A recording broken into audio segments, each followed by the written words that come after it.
ദൈവത്തിൻ്റെ ശ്രേഷ്ഠ നാമം വാഴ്ത്തപ്പെടുമാറാകട്ടെ. 4-ാമത്തെ എപ്പിസോഡിലോട്ട് കടന്നു വന്നിരിക്കുന്ന എല്ലാ ഞങ്ങളുടെ വാത്സല്യ സഹോദരി സഹോദരന്മാർക്കും ഞങ്ങളുടെ ക്രിസ്തീയ വന്ദനം.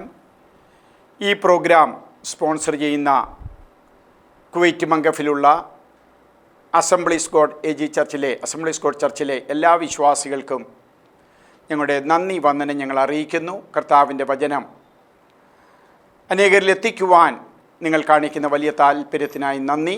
ദൈവം നമ്മെ എല്ലാവരെയും അനുഗ്രഹിക്കുമാറാകട്ടെ. പ്രാർത്ഥിക്കാൻ നമ്മുടെ കണ്ണുകളെ അടയ്ക്കാം. സ്വർഗീയ പിതാവേ, നല്ല കർത്താവേ, ഞങ്ങൾ സ്തുതിക്കുന്നു. എൻ്റെ ദൈവമേ, അങ്ങയുടെ ഹിതത്താൽ ഞങ്ങൾ വീണ്ടും ഒരുമിച്ചായിരിക്കുന്നു. അങ്ങയുടെ കൃപയിൽ ഞങ്ങളെ പൊതിയണമേ കർത്താവേ. യോശുവയുടെ മേൽ പകർന്ന ആ ജ്ഞാനം ഞങ്ങളുടെ മേലും പകരണമേ. പൗലോസ് തീമത്യോസിൻ്റെ മേൽ കൈവച്ചപ്പോൾ പകർന്ന ആ കൃപ ഞങ്ങളുടെ മേൽ പകരണമേ കർത്താവേ. ഞങ്ങളെ എല്ലാവരെയും അനുഗ്രഹിച്ചാട്ട് യേശുവിൻ്റെ നാമത്തിൽ തന്നെ.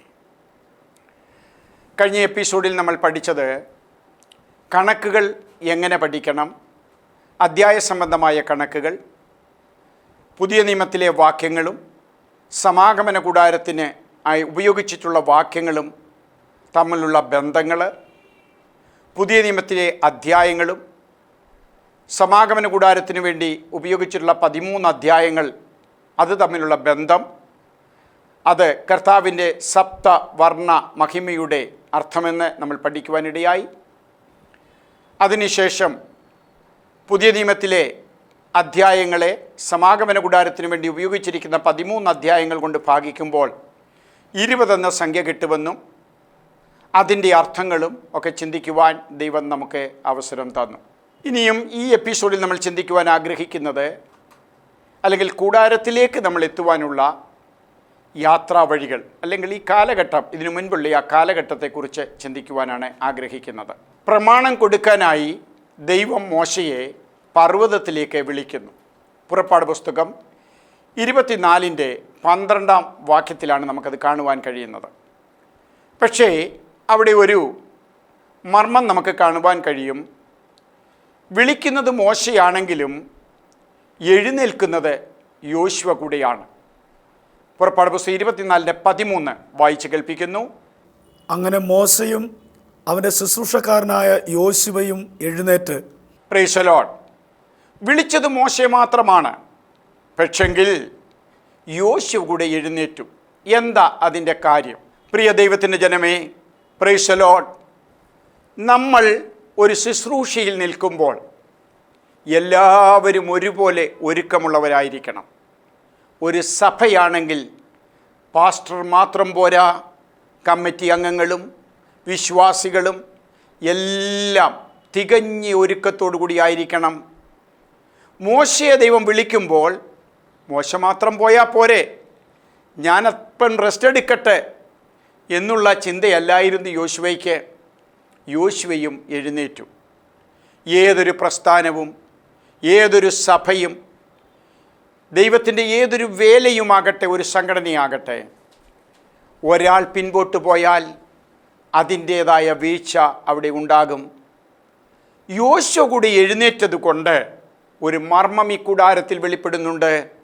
ഈ കൂടാര സംബന്ധമായ എല്ലാ പ്രവർത്തനങ്ങളും അതിൻ്റേതായ രീതിയിൽ എല്ലാവരും ശുഷ്കാന്തിയോട് നിന്നു ഉള്ളതിൻ്റെ ഒരു പ്രതീകമായ ഭാഗമാണ് യോശുവ കൂടി എഴുന്നേറ്റു എന്നുള്ളത്. നമ്മൾ തിരുവചനത്തിൽ ആഖാൻ്റെ ഒരു സംഭവം വായിക്കുന്നുണ്ടല്ലോ. ആഖാൻ വസ്തുക്കൾ മോഷ്ടിച്ച് ഒളിച്ചു വെച്ചതുകൊണ്ട് സഭ മുഴുവൻ കഷ്ടത്തിലായി എങ്കിൽ, അതുപോലെ ഒരുക്കമില്ലാത്തവർ കൂടെ നിന്നാൽ പ്രവർത്തനങ്ങളിൽ മന്ദീഭാവമുണ്ടാകും, ആത്മനിർവിൻ്റെ ശുശ്രൂഷ നടക്കത്തില്ല. അതുകൊണ്ട് യോശുവ കൂടി എഴുന്നേറ്റു. മോശ ഈ പർവ്വതത്തിലേക്ക് കയറുമ്പോൾ 6 ദിവസം പർവ്വതത്തെ തേജസ് മൂടിയിരുന്നു എന്ന് നമുക്ക് കാണാം. ആവർത്തന പുസ്തകം 4-11-12 നമ്മളിങ്ങനെ കാണുന്നു. മേഘവും കൂരിരുളും ഉണ്ടായിരിക്കെ ആകാശമധ്യത്തോളവും തീ കത്തിക്കൊണ്ടിരുന്നു. ആ ഭാഗം ഒന്ന് വായിച്ച് കേൾപ്പിക്കുന്നു. അങ്ങനെ നിങ്ങൾ അടുത്തു വന്ന് പർവ്വതത്തിൻ്റെ അടിവാരത്തു നിന്ന് അന്ധകാരവും മേഘവും കൂരിരുളും ഉണ്ടായിരിക്കെ പർവ്വതം ആകാശ മധ്യത്തോളം തീ കാളിക്കത്തിക്കൊണ്ടിരുന്നു. മനുഷ്യൻ്റെ ബുദ്ധിക്ക് മനസ്സിലാക്കാൻ കഴിയാത്ത ചില പദങ്ങൾ നമുക്കവിടെ കാണുവാൻ കഴിയും.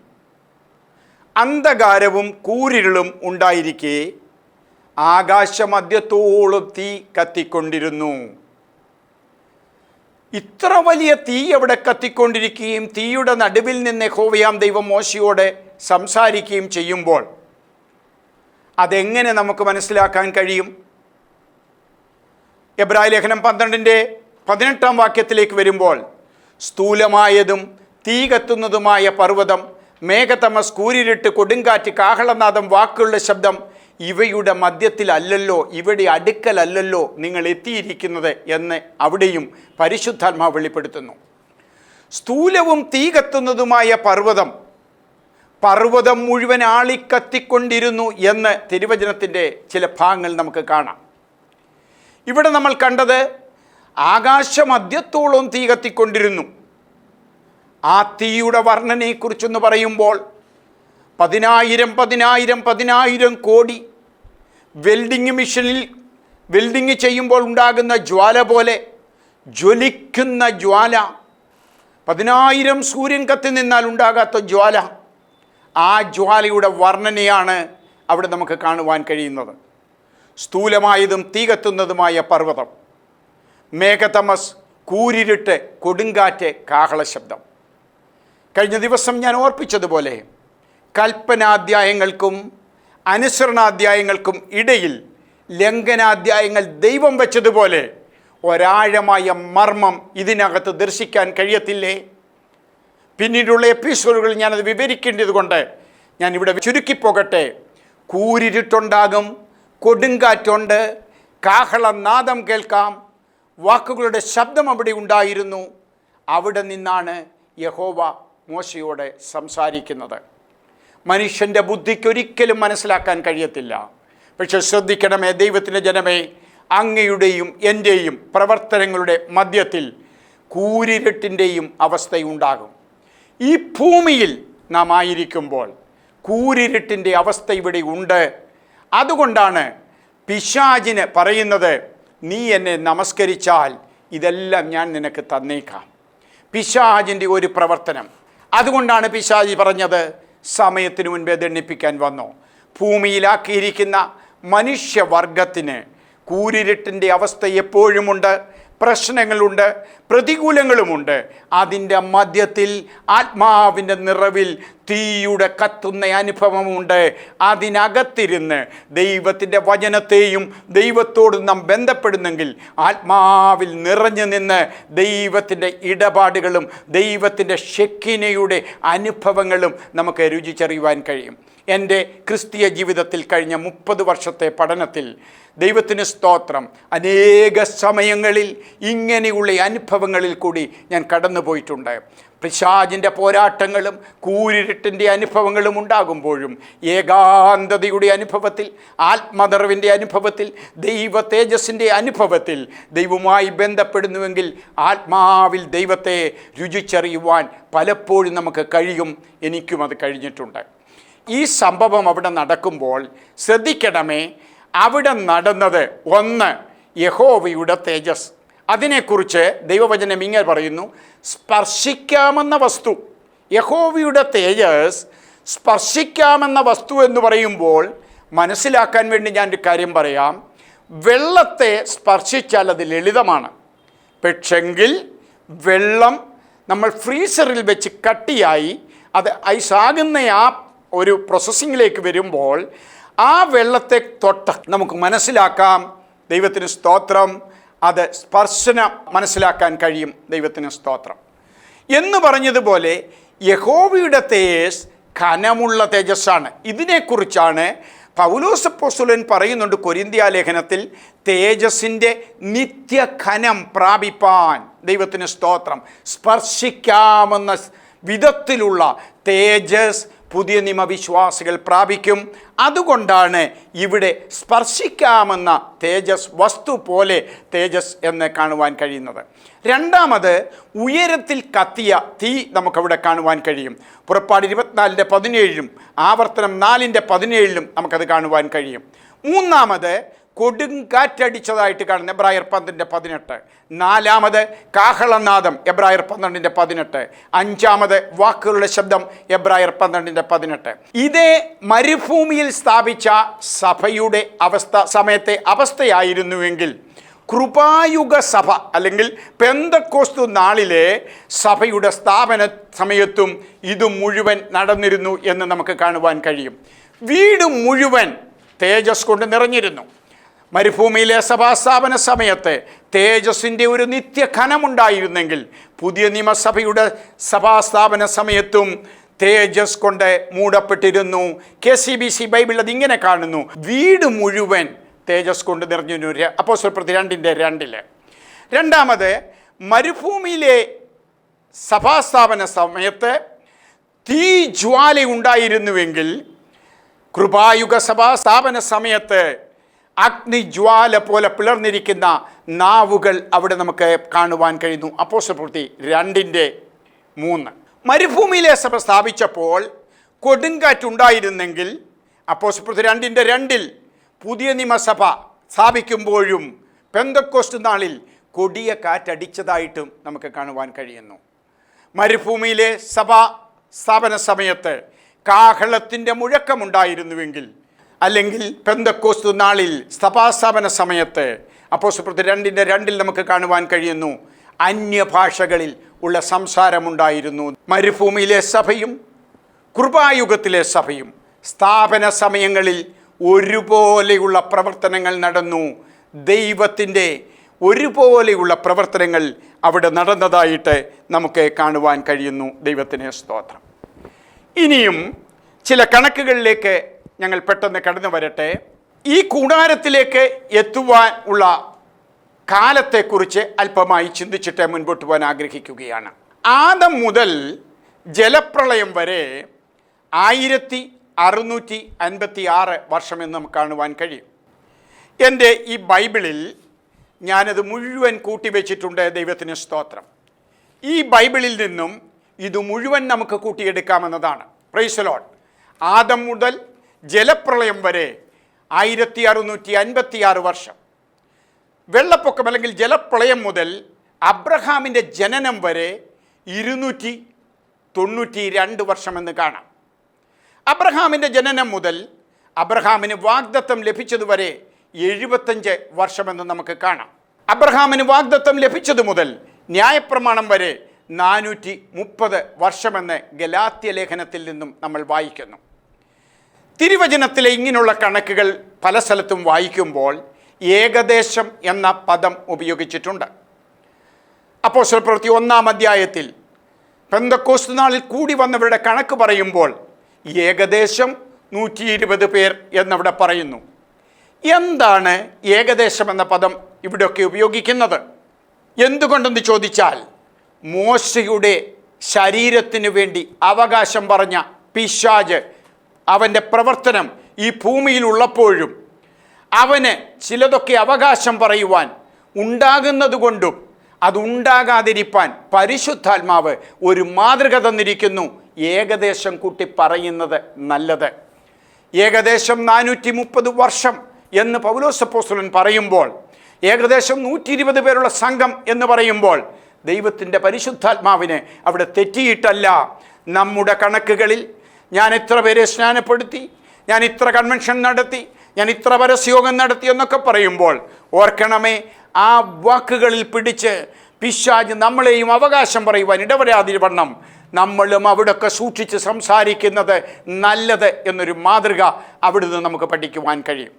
അങ്ങനെ ആദം മുതൽ ന്യായപ്രമാണം വരെ 2453 വർഷം കഴിഞ്ഞു. ഗലാത്യ ലേഖനത്തിൽ നമ്മൾ വായിച്ചല്ലോ, 430 വർഷം കഴിഞ്ഞു കൊടുത്ത ന്യായപ്രമാണം. ഗലാത്യർ 3:16-17 നമുക്കത് കാണുവാൻ കഴിയും. അബ്രഹാമിന് വാഗ്ദത്തം ലഭിച്ചത് 75-ാം വയസ്സിലാണ്. ഇസഹാക്ക് ജനിക്കുന്നത് 100-ാം വയസ്സിലാണ്. അപ്പോൾ 75 വയസ്സിനും 100-ാം വയസ്സിനും ഇടയിൽ 25 വർഷം ഉണ്ട് എന്ന് നമുക്ക് കാണാമല്ലോ. ഇസഹാക്കിൻ്റെ 60-ാം വയസ്സിലാണ് യാക്കോബ് ജനിക്കുന്നത്. ദൈവത്തിന് സ്തോത്രം. അപ്പോൾ യാക്കോബ് ജനിച്ച് 130 വർഷം കഴിയുമ്പോഴാണ് യാക്കോബ് ഫറവോൻ്റെ സന്നിധിയിൽ അല്ലെങ്കിൽ മിസ്രൈമിൽ ചെല്ലുന്നത്.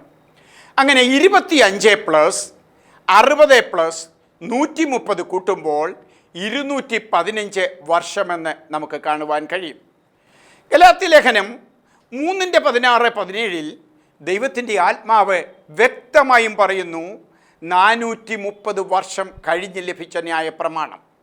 അപ്പോൾ വാഗ്ദത്തം ലഭിച്ചതു മുതൽ ന്യായപ്രമാണം വരെ 430 വർഷം കഴിഞ്ഞു. പക്ഷേ 215 വർഷം കഴിഞ്ഞിട്ടാണ് ഇസ്രയേൽ മക്കൾ മിസ്രൈമിൽ എത്തുന്നത്. എന്ന് പറഞ്ഞാൽ 430-ലെ 215 വർഷം കഴിഞ്ഞുള്ള ബാക്കി 215 വർഷമേ ഇസ്രയേൽ മക്കൾ മിസ്രൈമിൽ അടിമകളായി പാർത്തുള്ളൂ. പക്ഷേ അവിടെ ഒരു സംശയം. ഉൽപ്പത്തി പുസ്തകം 15-ാം അധ്യായത്തിൽ ദൈവം അബ്രഹാമിനോട് പറയുന്നു, പക്ഷികളെ പിളർക്കാതെ അവിടെ യാഗം നടത്തിയപ്പോൾ ദൈവം ഇറങ്ങി വന്ന് അബ്രഹാമിനോട് പറയുന്നു, നിന്റെ സന്തതി അന്യജാതിക്കാരെ 400 സംവത്സരം സേവിക്കും. 215-ൻ്റെ 2 ഡിവിഷനിലാണ് ഈ 400 വർഷം കിടക്കുന്നതെന്ന് ദൈവവചനം വ്യക്തമായി പഠിക്കുന്ന ഒരാൾക്ക് മനസ്സിലാകും.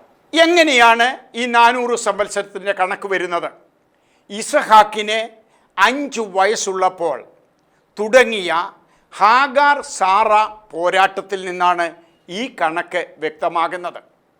ഹാഗാറിൻ്റെയും സാറായുടെയും പോരാട്ടം തുടങ്ങിയെങ്കിലും അതിൻ്റെ കണക്കുകൾ ദാനിയേൽ പ്രവചനത്തിലെ പോലെ വരുന്നത് നമ്മൾ പഠിക്കുമ്പോൾ ഇസഹാക്കിന് ഏതാണ്ട് 5 വയസ്സ് ഏകദേശം ഉള്ളപ്പോഴാണ് ആ പോരാട്ടം തുടങ്ങുന്നത്.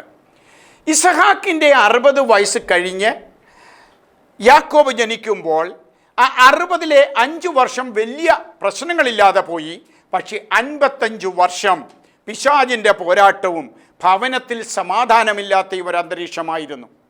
യാക്കോബ് മിസ്രൈമിൽ ചെന്ന് ഫറവോൻ്റെ സന്നിധിയിൽ നിൽക്കുന്നത് 130-ാം വർഷത്തിലാകുമ്പോൾ 55 പ്ലസ് 130 സമം 185 വർഷമെന്ന് നമുക്ക് കാണുവാൻ കഴിയും. ദൈവത്തിന് സ്തോത്രം. അങ്ങനെ 185 വർഷം കഴിഞ്ഞപ്പോൾ അബ്രഹാം അല്ലെങ്കിൽ യാക്കോബ് ഫറവോൻ്റെ സന്നിധിയിൽ ചെല്ലുവാനിടയായി. 430-ൽ നിന്നും 215 കുറച്ചാൽ കിട്ടുന്ന 215 വർഷമാണ് ദൈവത്തിന് സ്തോത്രം ഇസ്രയേൽ മക്കൾ മിസ്രൈമിൽ പാർത്തത്. ദൈവത്തിന് സ്തോത്രം. ഇത് മനസ്സിലാക്കണമെങ്കിൽ മറ്റൊരു ഭാഗം പഠിക്കണം. ഒരുപക്ഷേ ഞാൻ ഈ പറയുന്നത് എല്ലാവർക്കും മനസ്സിലായി എന്ന് വരികയില്ല, അല്ലെങ്കിൽ ഗ്രഹിക്കാൻ ബുദ്ധിമുട്ടെന്ന് വന്നേക്കാം.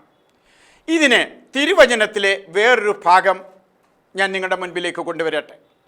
ദാനിയേൽ പ്രവചനം 2-ാം അധ്യായത്തിലെ 44-ാം വാക്യത്തിൽ ഇങ്ങനെ കാണുന്നു, നെബൂഖദ്നേസർ അവിടെ ഒരു ദർശനം കാണുകയാണ്.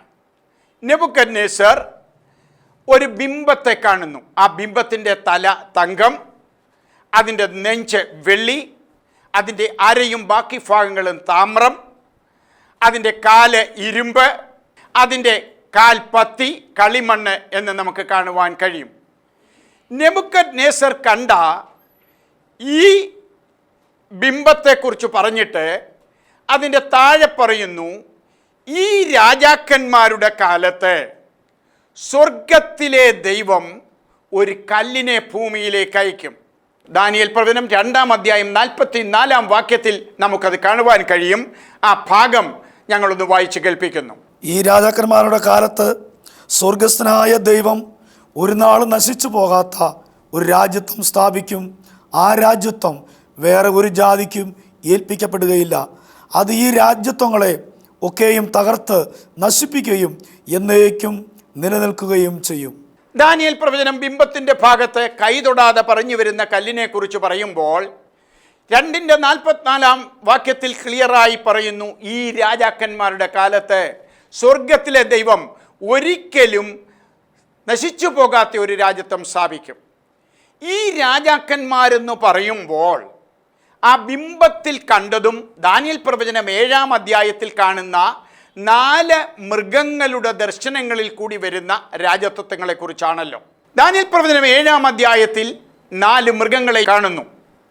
BC 606 മുതൽ 538 വരെ ലോകത്തെ ഭരിച്ച ബാബിലോണ്യ സാമ്രാജ്യവും BC 538 മുതൽ 330 വരെ ലോകത്തെ ഭരിച്ച മേദ്യ പെർഷ്യ സാമ്രാജ്യവും BC 330 മുതൽ 323 വരെ ലോകത്തെ കിടിലം കൊള്ളിച്ച മഹാനായ അലക്സാണ്ടറുടെ ഗ്രീക്ക് സാമ്രാജ്യവും BC 323 മുതൽ ലോകത്തെ 4 ഭരിച്ച അല്ലെങ്കിൽ അലക്സാണ്ടർ രാജ്യത്തെ 4 വിഭാഗിച്ചെടുത്ത അലക്സാണ്ടറുടെ 4 സേനാധിപതികളായ ലിസിമാങ്കസ്, കസാഞ്ചർ, അന്ത്യോക്യസ്, ടോളമി ഇവർ 293 വർഷത്തോളം ലോകത്തെ ഭരിച്ചു.